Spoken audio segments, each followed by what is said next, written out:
Hello, I'm Steve Jordan from the Mover magazine, and I just wanted to introduce you to our April issue that's just out. Should be arriving with you very soon if it's not already with you.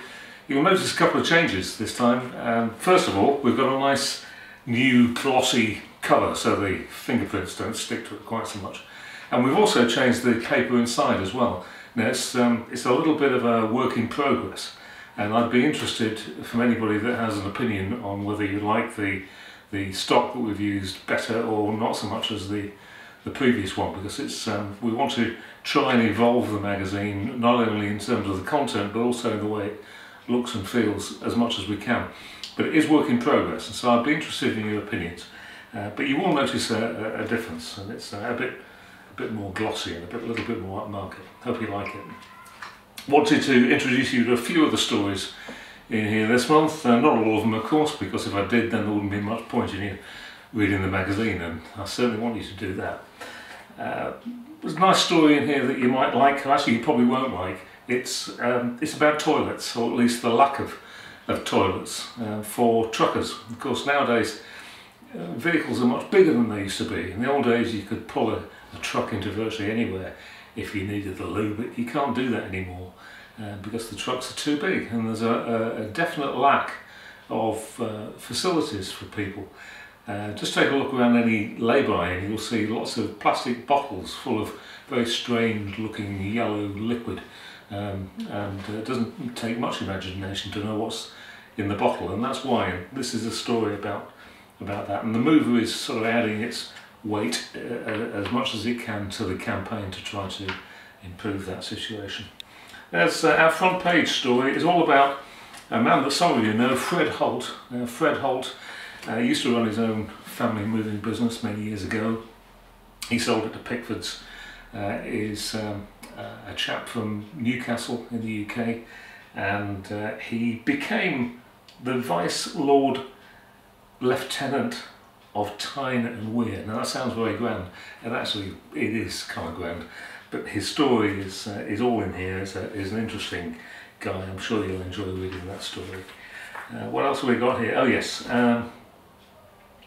standards, BS and EN standards are something that the moving industry has had plenty of in recent years, and people sometimes wonder, whether it's actually worthwhile having these things. Yes, they're all very nice to hang on your wall. Yes, you might need them for RFPs, so in that sense it's important. But this story here is all about making money from having standards, not having them because you feel that you ought to or that somebody has told you to get them, but actually making money from them. Chris Weymouth from QSS has helped me put that story together, so hope you like that one. What else do we have here?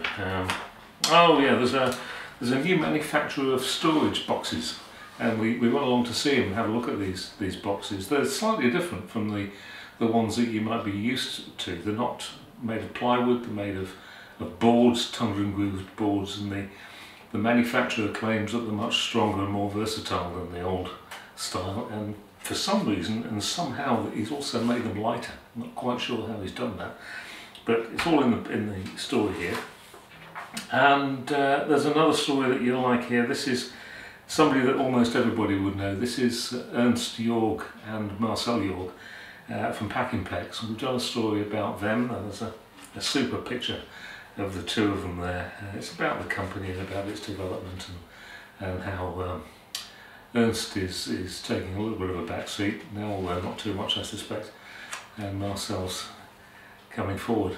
So that's the main stories in here this time, or some of them anyway. One other little thing, you'll notice that my leader right at the front is entitled, as we approach the conference season, because I shall be catching a plane in 2 days' time to head off to the Feedy and Omni conferences. It's headed "Drink More This Conference Season." Now that's not me suggesting that you should spend more time in the bar, although if that's what you want to do, then fine.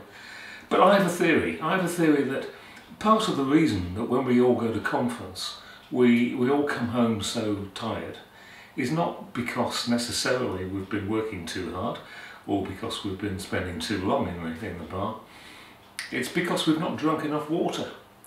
And you know, when you're away, you're living in a hotel, you're maybe not necessarily confident about the water in the country that you're in. And sometimes we just don't drink enough of it. And I think if we keep ourselves hydrated more when you're away at conference season this year, then I suspect you'll feel a bit better when you get back. I'll see you there. Bye for now.